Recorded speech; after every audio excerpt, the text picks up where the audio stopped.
Coverage of the 2002 ASA Racing Series Championship is being brought to you by BF Goodrich Tires. Take control. Over the hills and through the woods to the San Fernando Valley we go. We are just outside Hollywood, California. You can see the bright lights shining all the way here. That's the Griffith Observatory. Some good views of downtown from there.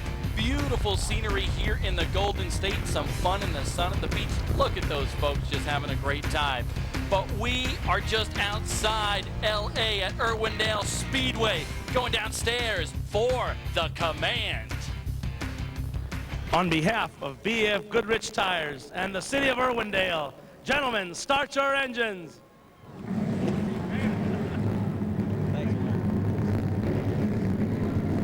Mark Bruseda, the mayor of Irwindale, with the command to start your engines. These cars come to life, and we cannot wait to get started here today for the TireRack.com 300. 26 Chevrolets in the field today, 3 Fords, 2 Pontiacs. Chevrolets definitely dominating here today. That guy, very, very happy. He won the first race, Joey Clanton.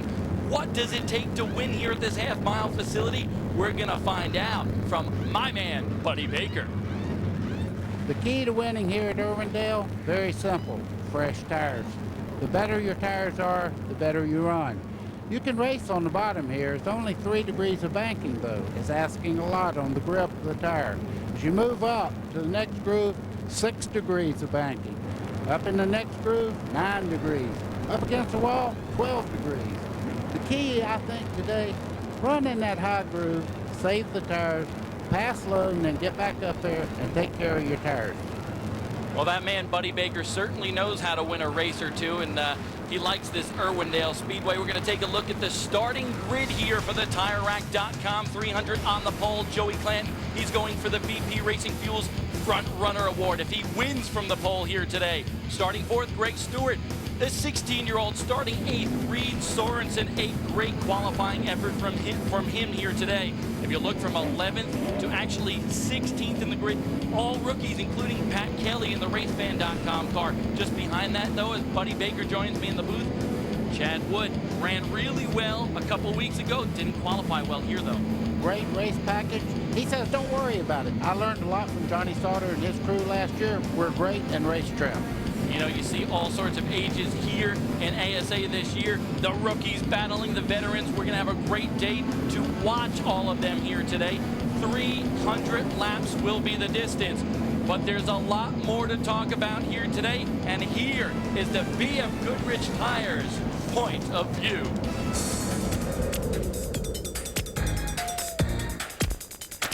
Last year, Gary St. Amant won the race here at Irwindale with a great race car and great pit stops. But he made a very wise decision. It was in the gears that he used to keep the car from running on the rev limiter. He was able to run the high side of the racetrack, keep momentum up, and run a car length deeper into the corner. Jim Trado. Well, buddy, another way to get around Irwindale Speedway was executed by Kevin Sawinski. A year ago, he set his car up to run on the bottom of the racetrack. He used the rev limiter to his advantage to slow the car down. He hit the rev limiter, it slowed the car in the corner. He was able to stay next to Gary for upwards of 40 laps. He came up just 1 position short of the victory. The question is, can he put the 1 car in the #1 position? Well, Jim, you talk about the experiences of St. Amant and Sawinski here last year, but the ASA driver who actually has the most laps and most experience around Irwindale is rookie Brandon Miller.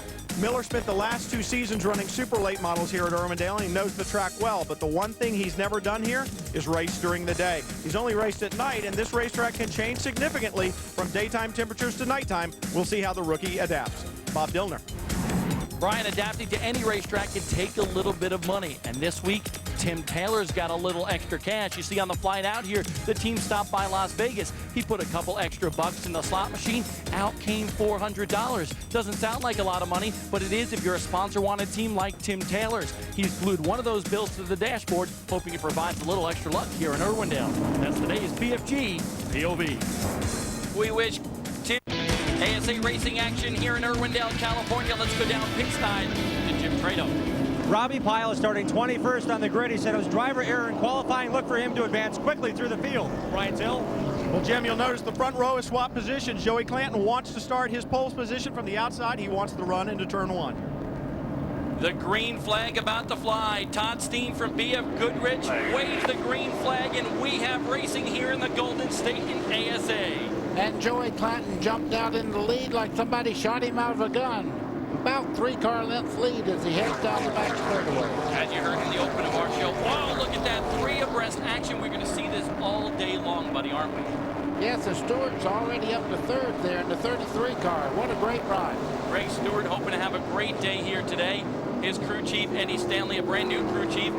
He and his fiancee, Teresa, are going to have a baby shortly. So we wish them congratulations and good luck. Kevin Sawinski in the 1 car on the bottom there. Sorensen in the number 29. We have a spin on the back straightaway. A car going to the pits now. Scott Knoll on that number 34 car. That's a team car to Greg Stewart today, who Greg is running in the 2nd spot right now. We look at the number 1 car. That is the Great Clips car of Kevin Sawinski and Reed Sorensen battling there in the aviation group number 29.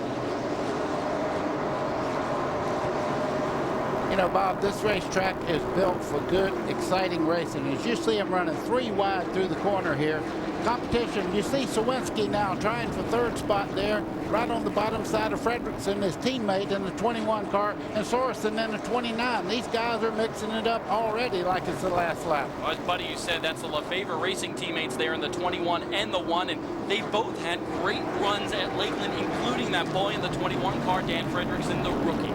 And you can see again this year, Sawinski choosing the bottom part of the racetrack, right on the white line through the corner.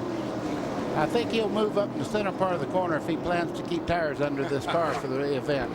Is that a big issue here today, tire wear, Buddy? I think so. I think the guy with the freshest tires always has an advantage, but right now, early part of the race, you can see he goes by his teammate, pulls out about 7 or 8 car lengths, but now he's battling for 2nd spot. And you got to be impressed with Reed Sorensen, Gary St. Amant, having a little bit of trouble getting up to speed, but that 16-year-old kid, man, he showed us a lot of stuff a couple weeks ago, showing his stuff again here today. Well, Gary St. Amant, very patient, one of the best short track drivers in the country, and this is the reason. If the car's a little bit off, he'll wait, adjust on the car later on pit stop, and he'll let these guys go by rather than take a chance of tearing the car up early because it's not working well. Right now, St. Amant trying to go into the inside of Dan Fredrickson does. That is the battle for 4th spot as you look at the live scoring in the left-hand side of the screen. Going to the 2nd place battle right now, Greg Stewart and Kevin Sawinski battling tooth and nail. And Sawinski right on the bottom of the racetrack going into turn 3, just goes right on by Greg Stewart in the 33 car. You know, Greg Stewart told us that's a car, actually, Kevin Sawinski told me that's not a car that he necessarily likes. In fact, crew chief Mike Chaffee said, you know what, I want to drive that car into the lake last year, but it's running very well here today, and it ran really well out here last year. Has a shot definitely at that victory. For a car to be your favorite, all you have to do is win in it. All of a sudden, you love it. Well, Kevin Sawinski won twice last year.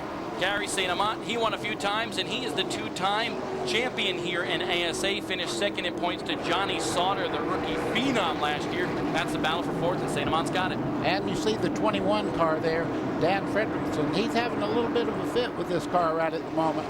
It's moving up on the racetrack a little too high. It seems to push in the center part of the corner. He's trying to run where Kevin Sawinski's running, but it won't stay down there.